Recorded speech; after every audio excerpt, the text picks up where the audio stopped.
Hey there, Piano Man Steve Lungrin here, and welcome to this lesson video entitled Ballad Chords and how to apply them.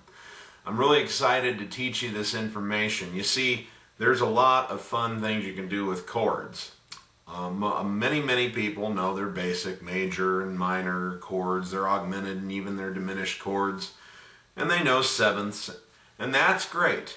In fact, you can know everything there is to know about chords, and that's great, but do you know where different kinds of chords are most effective? That's what this video is about. I'm going to teach you how to read different kinds of chord symbols for sure, but also mostly what I'm going to do is give you an idea of chords that work really well in ballads that may or may not be written out in your sheet music if you buy it, if you're trying to read the chord symbols.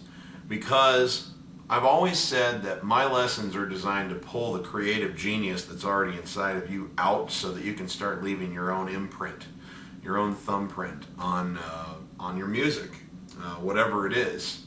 And part of that is having the knowledge of things that work well, and then you can make decisions for yourself. It might say that it's just a C major chord like this, but you may want to play a C major added ninth because you just like the sound of it like this. Now, not a huge difference, but it does add a little bit of texture. For instance, just to give you an idea, I teach a technique in Become Your Own Rhythm section for ballads that is like this.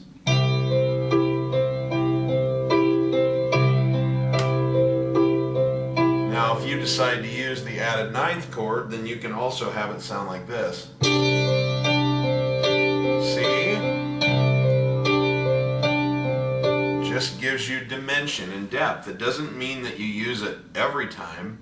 Sometimes you play around with it, but it gives you another tool in your toolbox so that the creative person inside of you, because you're the only person who hears with your ears, who experiences life with your senses, you know, and you should be able to make music that appeals to you. And there's no right or wrong. It's whatever sounds best to you. And if you have these tools in your toolbox, you can use them at your, just absolutely at your own convenience, and you don't have to worry about what it says on the, you know it's supposed to be a C chord. You could play a C6, you could play a C added ninth, you could play a C major seventh if you want. And then you get to decide. You get to decide at your own discretion whether it sounds good or not. So it's up to you, and that's what this entire video is about. It's just about adding tools and knowledge to your toolbox so that the real work can begin of you using your own creative preferences, your own creative genius to make music sound the way you want it to sound. So I'm really excited about it. I do make the assumption in this video that you know your chords, that you know your basic chords, particularly major, minor, diminished, and augmented. Okay, I'm going to talk to you like you already know those things. If you don't already know those things, then I would highly recommend that before you try and learn from this video, you pick up my video called Understanding Chord Symbols Volume 1. Okay, and that goes through intervals, it gives you some music theory, it teaches you your major, minor, diminished, augmented chords, etc., etc. It gives you a great fundamental knowledge that you kind of need for this video to make sense. You don't want to use that, go to somebody else's course and pick up theirs, but just learn the basics of chord symbols before you try and use this video, or else it might go a little over your head and it's not going to be as good of an experience as it could be. Okay? Not that you couldn't get anything from it, but the optimum experience from this video is for someone who already knows what to do when they see a major chord, a minor chord, a diminished chord, an augmented chord.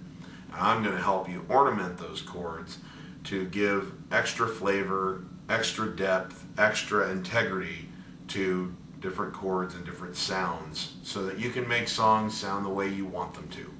So enough talking, we're going to get right to the lesson. I will see you in the next session. Hey there. All right, well, let's get cranking here. I'm really excited about this lesson. I think this is going to be a very, very useful bit of information for you. First and foremost, like I said in the introduction, I'm taking for granted that you have a basic understanding of chords. So when I talk about a C chord, a C major chord, you already know that it's this, or something like it. It's C, E, and G, okay? Second thing I'm going to kind of take for granted in this one is that you have watched or at least own the Become Your Own Rhythm section for Ballads CD. You don't have to have it to gain something from this, but I'm going to talk a lot about how to apply the techniques from that DVD, or from that video rather,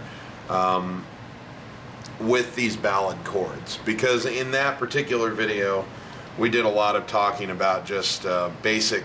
We based it all on basic chords. So if I taught a technique to go like this,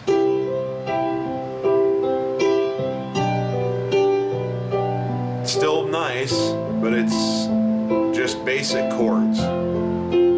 Okay? So what I'm going to do with this is, after I teach you a special chord like an added ninth or something, I'm going to teach you how to do that same technique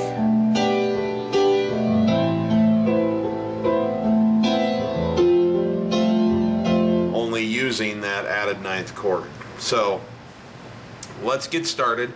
The first thing I want to talk to you about, since I've brought it up 2 or 3 times now, is the added ninth. Okay?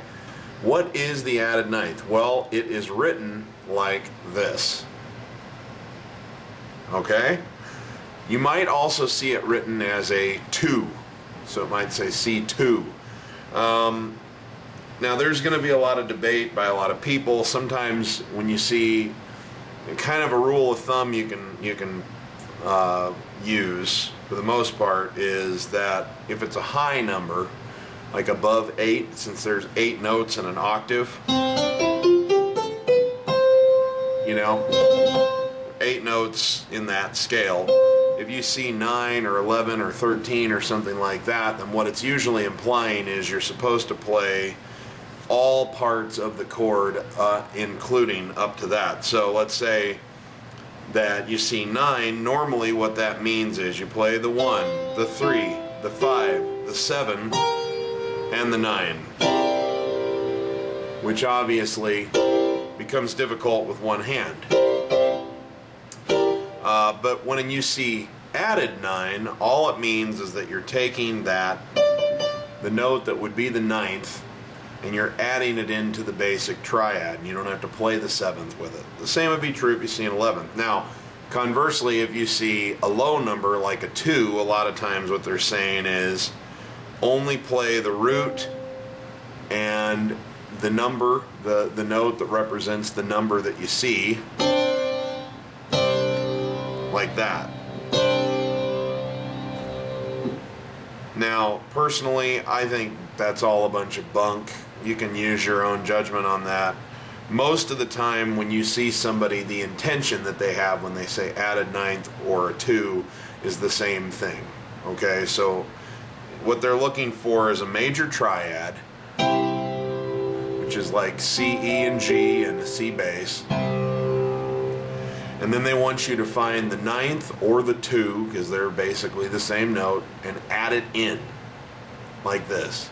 Here's so a D. 1, 2, 3, 4, 5, 6, 7, 8, 9. Your 9th is a D. So I play it here usually. Here's your major triad. Here's your added 9th. Very, very, very popular chord in ballads, and it has a very kind of soft, floaty, almost angelic sound to it. So just take a minute and listen to me play it, but then also play it on your own, and take it, just listen to that against, and go back and forth between that and a regular major chord, and just hear the difference. See, there's your major chord. Now here's the added 9th chord.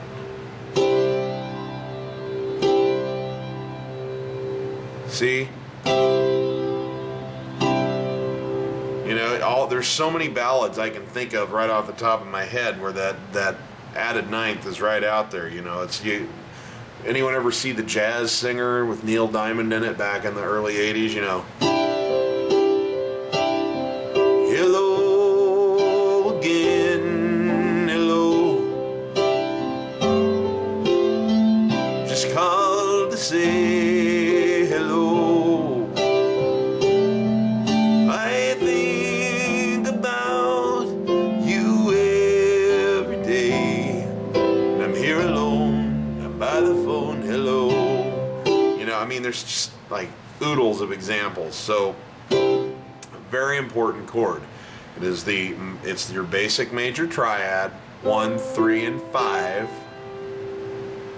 and then the ninth added in without playing any extra notes, like that. Now, you can voice this any way you want. If you take a look at it, you can do it like this, which is where I often do, but you can play it here.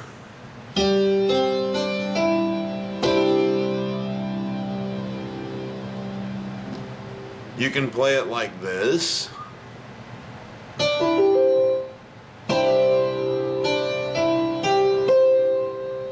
Okay? You can play it like this if you want. Now, I would say it depends on what your situation is. What are you trying to do with the song? This is a very specific voicing. It's very strange because people's ear will tend to follow the highest note in your chord. Okay?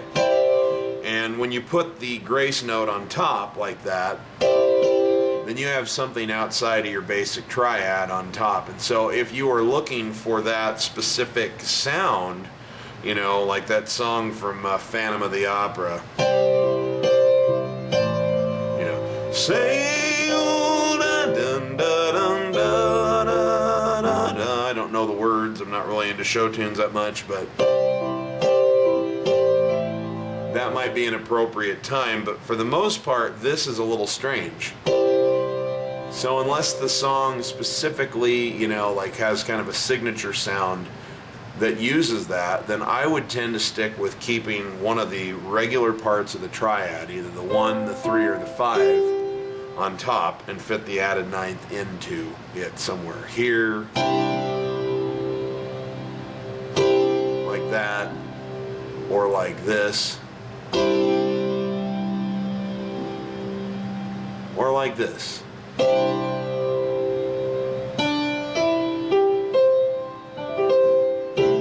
So that's just a little bit about the added ninth chord. Now let's take a look at it and see what the added ninth chord is in each key. We've looked at it in C. It ends up being C, D, E, and G in whatever inversion you want to play it in. Okay? And again, this is really important to me that you get it, that you understand. You need to look at it beyond just the notes. You need to think of it as the numbers. 1, 2, 3, and 5. Because 1, 2, 3, and 5 exists in every key, but C, D, E, and G only exist in the key of C. See what I mean? So, but if you can think of it as the root, 2, 3, and 5, there we are. So we've looked at it in C. In D flat or C sharp, here we are. Our root is a D flat, obviously. Your 2 or your added ninth ends up being an E flat because 1, 2, 3, 4, 5, 6, 7, 8, 9. Okay? Your third is an F, and your 5 is an A flat. So here we are with D flat. That's where you're at. Your inversions look like this.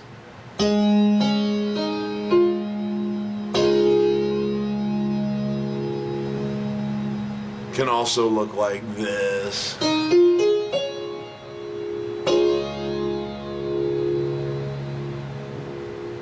And of course, the other way you can do it is here.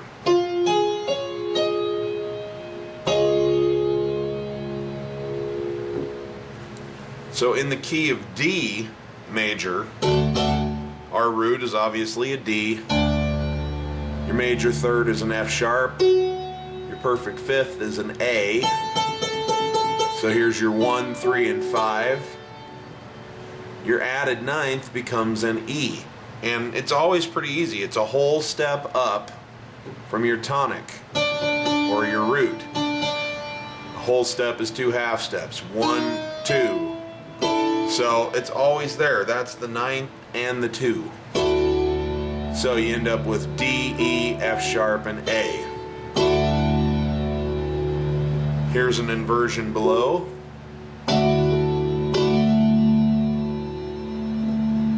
Here's an inversion above. And then here's one more inversion.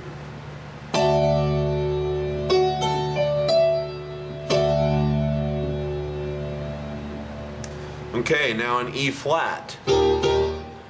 First we find our root note, which obviously is E flat. A major third above becomes a G. 1, 2, 3, 4 half steps. And then a perfect fifth, 1, 2, 3, 4, 5, 6, 7 half steps becomes a B flat. So we have E flat, G, and B flat. There's our major triad. And we want to go up one whole step or 2 half steps above the tonic note, which is 1, 2. There we go. It's an F. That's your added ninth. So here's your kind of root position. Here's an inversion below. I'm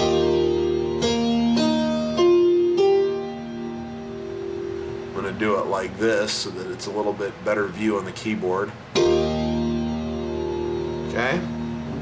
Here's an inversion above. And here is an inversion above that.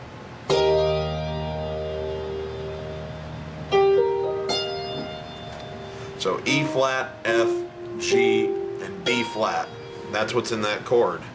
In the key of E, here's our root note, which is E. Your major triad starts with a G sharp. That's your major third. Your perfect fifth is a B.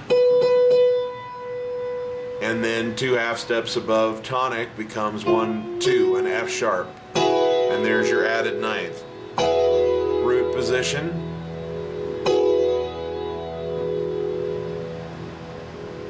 Inversion below.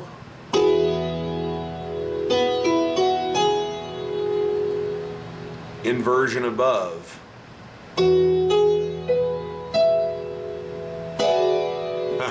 Sorry, trying to make it so you can see what I'm doing. Here we go.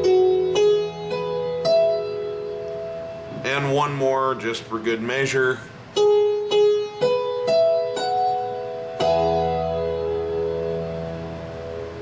Okay, let's take a look at it in F.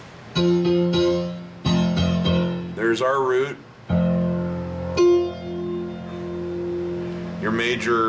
Your major third is here, an A. Your perfect fifth is a C. And 2 half steps above your root note. And we find that G is our added ninth.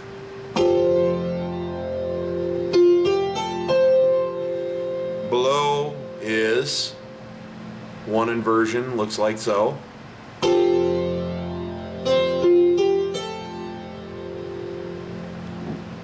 Here's an inversion above your root position.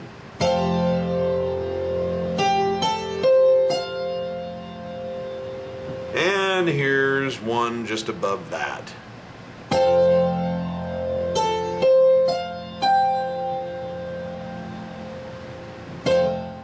Okay, let's take a look at F sharp. Okay, so here's our root note. Major third above that is a, well, let's think about this. You can think of it as either F sharp or G flat. And this is 6 of one, half a dozen of the other, literally, because there are 6 sharps and 6 flats in either one. There's 6 flats in G flat, there's 6 sharps in F sharp. So when I say there's 6 of one, half a dozen of the other, it turns into a very, very annoying but true pun. So in F sharp, we have F sharp and an A sharp and a C sharp. That makes your major triad. Or you can think of it as G flat, B flat, and D flat. And really, you know, I'm not a real stickler for all the silly rules that piano teachers put out there. So if you want to think of it as F sharp, B flat, C sharp, or G flat, A sharp, D flat, or any combination of those, you go right ahead, because on the piano they're the same note. But if you want to be technical, in the key of G flat, it's G flat, B flat, D flat, and in the key of F sharp, it's F sharp, A sharp, C sharp. So I'll let you be the judge of that, but there's your major triad. And 2 half steps up from the root finds an A flat or a G sharp, and that is your added ninth. Like this.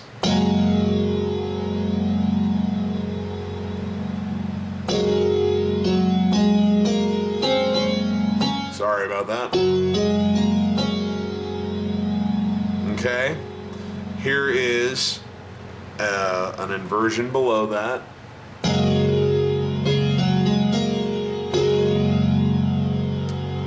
Here's an inversion above it.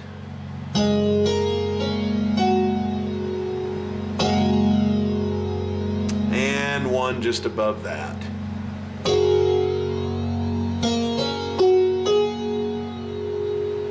Okay, let's take a look at G. Here's our root note. Major third is a B. Perfect fifth is a D. 2 half steps above the root finds us on an A. There is our added ninth, and that gives us this chord right here. Okay? Inversion below is right here.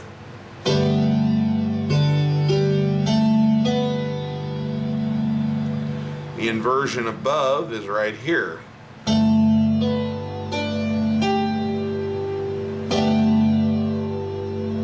And the inversion above that is here.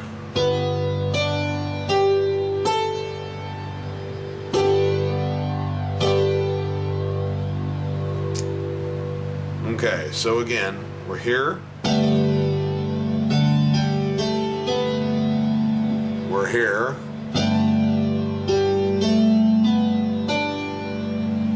We're here.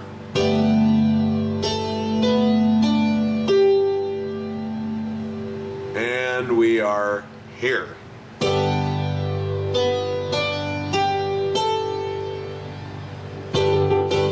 Okay, now let's look at A flat. If you're really sadistic, then you can look at it as G sharp, but if you look at it in the key of G sharp, then you're going to have to employ what are called double sharps, and I think double sharps are double stupid, and I'm not even going to talk about them. So I always like to think of it as A flat. Okay, so A flat, we have your root note. Your major third is a C. Your perfect fifth is an E flat. And your added ninth, 1, 2 half steps above your root note, is a B flat. So here is the full chord.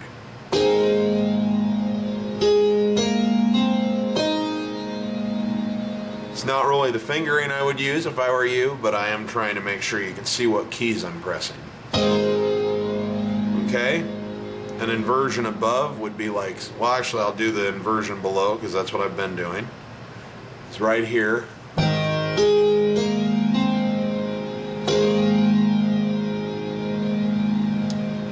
An inversion above would be here.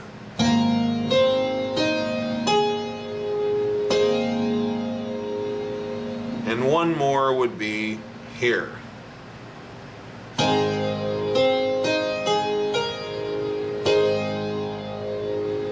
And that is A flat. Let's take a look at A natural.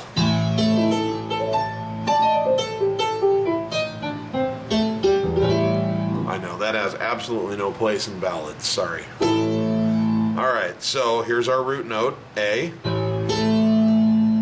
Your major third is a C sharp. Your perfect fifth is an E natural.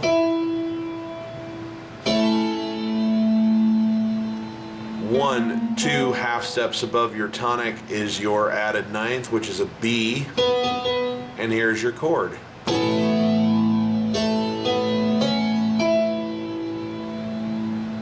Below that, your inversion is here.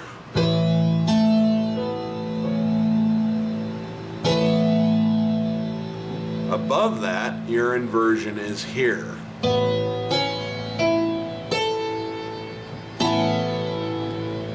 And above that, your inversion is here.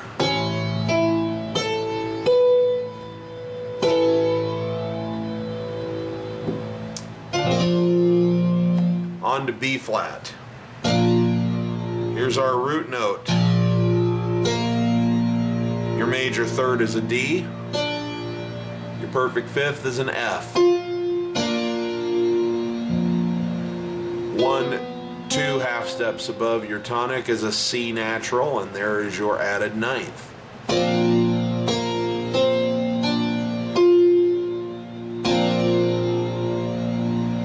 Okay? The inversion below looks like this.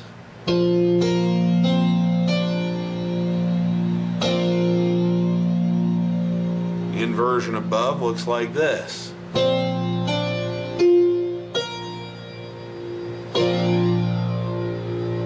And the inversion above that looks like this.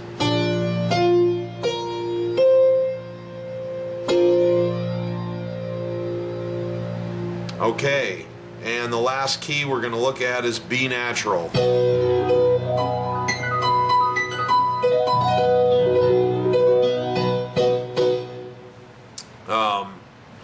So you find your tonic. Your major third is an E flat or a D sharp, I guess, technically.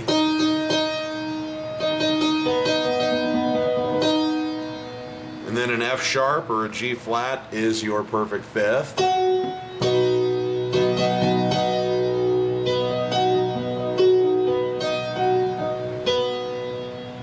And then one, two half steps above your tonic note is a C sharp, and that is your added ninth.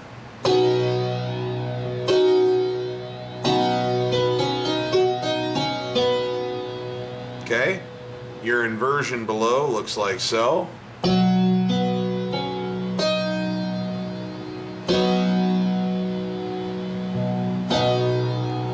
Okay, the inversion above looks like so.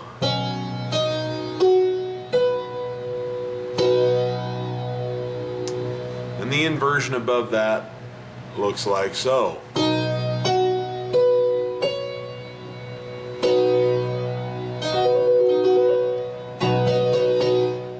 Okay, so now I'm gonna just kind of phase out or not phase out, but I'm gonna start a new section in a minute, because what I want, for those of you who need to review what we've just done, you can watch it to your heart's content. Take a look at the chapter list, it'll lead you right to it.